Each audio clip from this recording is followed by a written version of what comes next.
Hello everyone, welcome to One Connected Love. I'm Daniel. And I'm Christina. And we are true twin flames in union. So for today's video, we're here to talk about an important topic. You may have mentioned us talk about the mirror exercise in the past, and part of the mirror exercise is feeling your feelings on your twin flame journey. So today we want to talk about what exactly does that mean? What does it mean to feel your feelings on your twin flame journey? Yeah, and just elaborating on that a little bit. A lot of people want to know why they're not communicating with their twin flame. And if you apply the mirror exercise here, step one would be, I'm upset because I'm not communicating with my twin flame. Step two is, I'm upset because I'm not communicating with myself. Step three is always, is this true? And here's where a lot of people will get stuck because they'll say, of course I'm communicating with myself. Right. I talk to myself all the time, blah, blah, blah, all of that, right? But, this is a lot deeper than meets the eye. And how you're communicating with yourself is really important. It matters. So, yeah, words aren't really where the bulk of communication happens. It's in your energy. Right.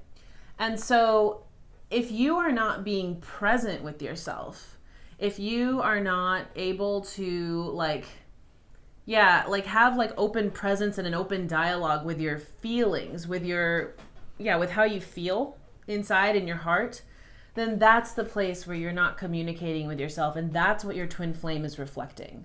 Because you meet your twin flame, the connection is in the heart, and you meet your twin flame from that place. It's not a superficial energy. It's from a presence in your heart.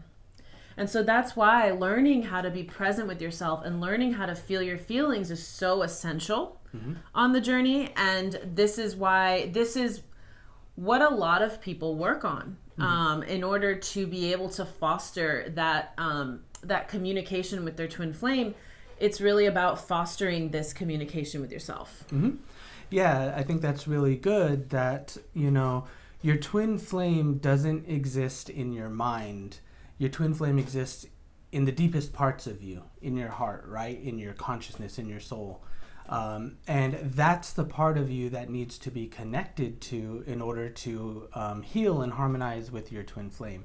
It's all about feeling your feelings and not thinking about your feelings. And that'll take us into our next topic here. Yeah, so a common thing that happens to a lot of people is that they are not actually feeling their feelings, they're thinking about their feelings.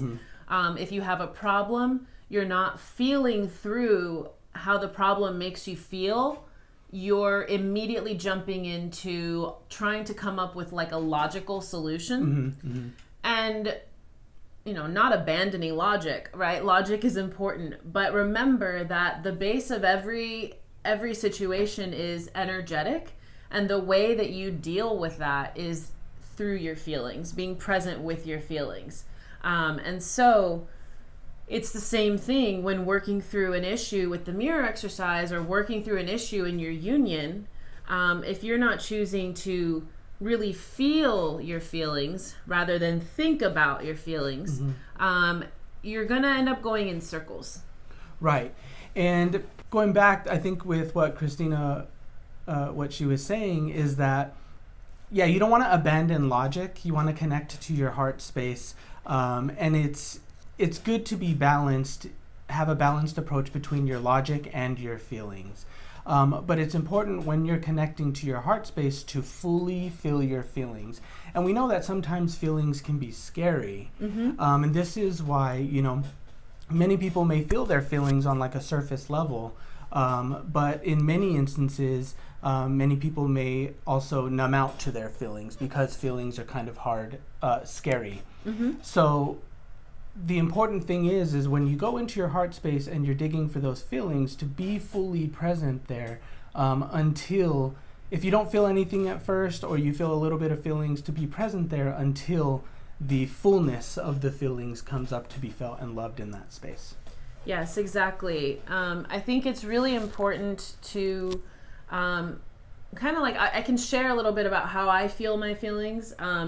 So your feelings are, you feel them in your body, not really like in your head so much, or you feel them in your heart, or it's about being really present with your body and being present with how you feel. And maybe there would be like, you can feel like a sensation, or you feel something, and you just let that feeling be. You let that feeling kind of expand in a way. In other words, like express, right? And that's really important, because that's allowing you to like not put any kind of restriction on it, so that it can pass. Right.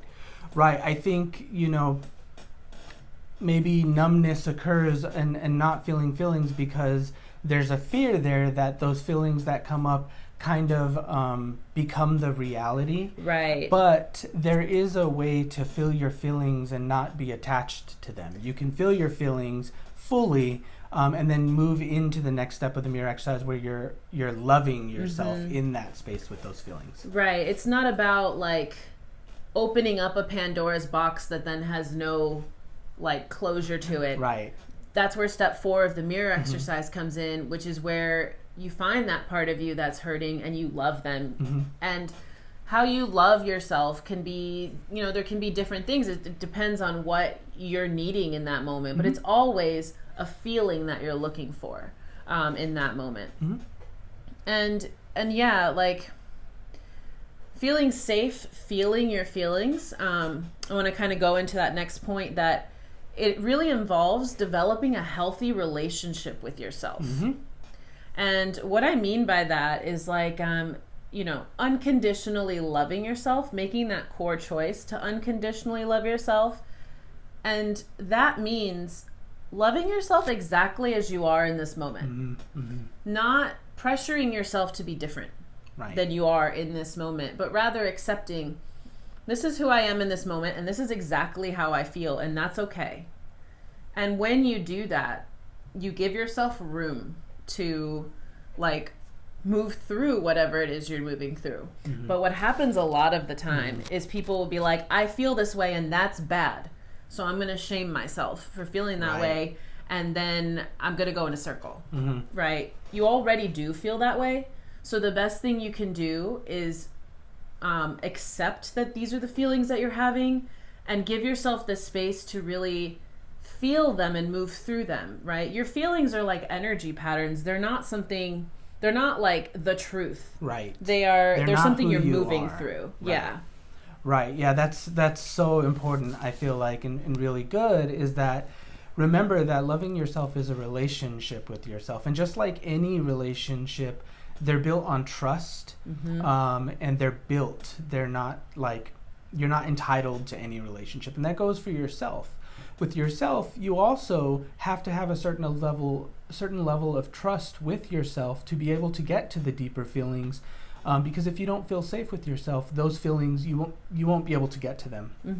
And I really love how you said that so much. So yeah, take your time with where you're at and love yourself with where you're at, and build from there. Build your relationship from there as you go deeper into your feelings. Yeah, that's exactly, I feel like that's kind of the core of it, is that this is how you build a relationship with yourself. And have compassion for yourself. We were not taught this in society. Society, for the most part, teaches you to focus externally, and there's even like a lot of manifestation stuff that's out there that's like, don't feel the bad feeling because you'll make it come true. Right. And here's the thing, the bad feeling is already, if it's somewhere in your vibration, you've felt it before, you have to release it. And the way you release it is not by pretending it's not there, not by pushing it away, but by being present with the part of you that feels bad, and giving yourself what you need there, what you really need there to fill it up in your heart. Exactly. If you refuse to acknowledge that the feelings are there and refuse to move through them, then they just stay there. They just stay there until they're moved through. And one point I just, like you said, is there are no bad feelings to feel. They're just feelings, and they can be moved through with enough love. Exactly. Like, it's safe. Whatever you're feeling, it's safe to feel it and have compassion for yourself. And when you do, you'll find that when you fully feel that feeling, it releases. And, when you feel all of the things that don't feel peaceful until you get to that place of peace, now you have clarity. Now you have expansiveness. And here is where the solutions to problems actually arise. Yeah. Because you can't solve any problem in your life, in your union, etc. You can't solve any problem from the same energy that, from the same energy of the upset, right? You have to come to peace. And from that place of peace, now your heart is open to, solutions, to whatever has to happen, right? Or like whatever is obvious. And it's safe to go in the direction of your peace. Yeah. Good. That feels complete. Good. Well, we hope that you have a better understanding on how to move through your feelings and feel your feelings on a deeper level. If you have any questions for us, feel free to ask them in the comments below. And we hope you enjoyed this video. If you're interested in getting support, we do Ascension coaching, private Ascension coaching. And group coaching. And group coaching now. Yeah. And we also do readings. If you're interested, check out the link below in our bio to our website, One Connected Love. And as always, we'll see you next time. Thank you.